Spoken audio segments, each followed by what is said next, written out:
Anak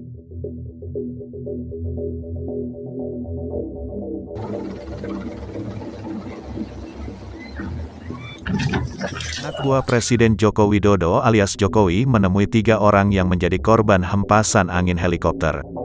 Pihak Istana Kepresidenan pun bertanggung jawab. Kepala Sekretariat Presiden, Heru Budi Hartono mengatakan para korban sudah mendapat bantuan dan pengobatan. Dia pula meluruskan kabar yang salah terkait insiden itu. Heru menjelaskan bahwa para warga terkena hempasan angin dari baling-baling helikopter. Insiden itu membuat kepala balita berdarah tertimpa dahan pohon.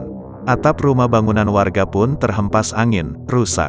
Helikopter yang disebut dinaiki rombongan Presiden Jokowi melintas di sebuah perkampungan warga di Rangkas Bitung, Lebak, Banten, Selasa, tanggal 16 November tahun 2021.